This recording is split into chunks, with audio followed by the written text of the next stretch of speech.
Anthony, first of all, let's look back, shall we? We've had a European campaign. Obviously, the disappointment on Thursday just gone. But when you look at the big picture, we've won 4, drawn 1, lost 1. We've scored 18 goals in the process and conceded 7. Apart from the exit from the competition itself, are you happy overall with the performances and the results? Yeah, I mean, look, one of our targets this season was to improve on the European campaign from last season. And I think in terms of results, performances and probably the stages that we got to, you could say that we've done that.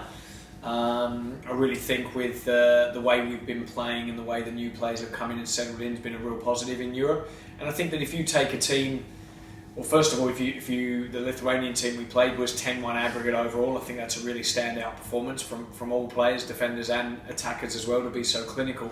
But when you're playing a team like Victoria Pilsen, I think to beat them in the home game, which was really away from home for us playing at Cardiff, and then to take them so close and take them to the penalties, I think was an amazing achievement. Do you know what I mean? So it shows how well the players have performed, what type of mentality they've had, how well they've come back since they came back in early from pre-season.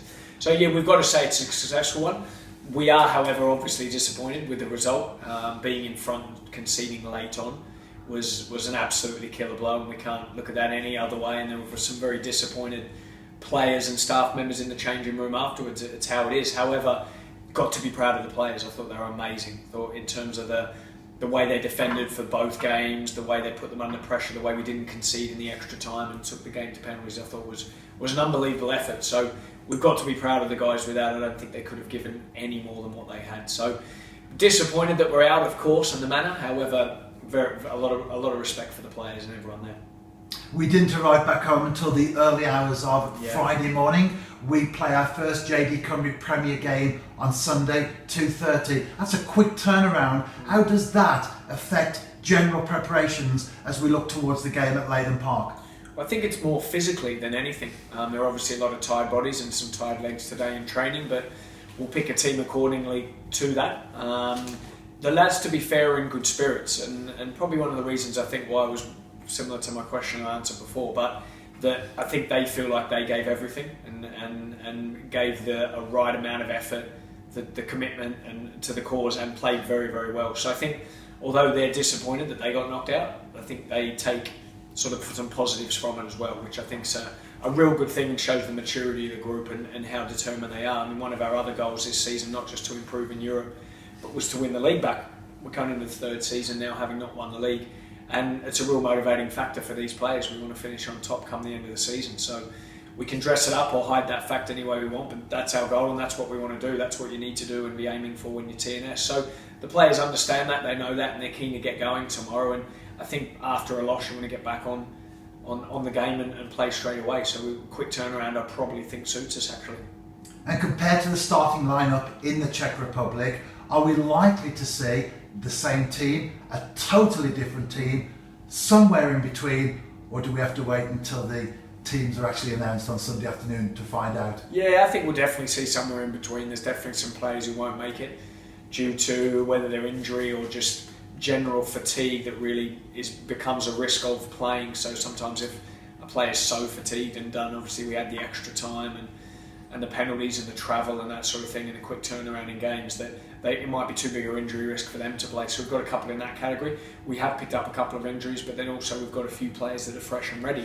However, there'll be some that will be backing it up and are fine to play. So it was a case of looking through them at training, seeing how they all are today, and then picking the right team for tomorrow. And as we do our in-house press conference today, it's Saturday afternoon, the players have just trained. How are they, not just physically, but also emotionally as well, after the draining experience over the last few weeks of travelling and playing and competing in European games? I mean, there's no doubt they're disappointed, that's for sure, but the mood amongst the group is very good. I mean, one thing I would say is I said to them after the game, though, I've never been so proud of a group of players before with everything that they put into that performance, and I think they're really proud of themselves as well. So although they're disappointed that we're still not in the competition and we felt that we could have progressed, we feel that because they gave everything, they're in a good place and they're really keen to get the game going tomorrow. So I think we want more nights like that. Therefore, if you win the league and you're in the Champions League, then you get more chances to do that and play those sorts of teams. So yeah, in terms of emotionally, I think they're in a good place, albeit disappointed. but knowing that a good result tomorrow gets us back on track. And traditionally, after a defeat, the New Saints has invariably bounced back with a good result. So that bodes well for the curtain raiser tomorrow. Yeah, do you know what? There's such good characters and winners in this team. I think they're not used to not winning for very long, and I think they'll be really determined to, like you say, get back out there and get those 3 points and kick off the start of the season.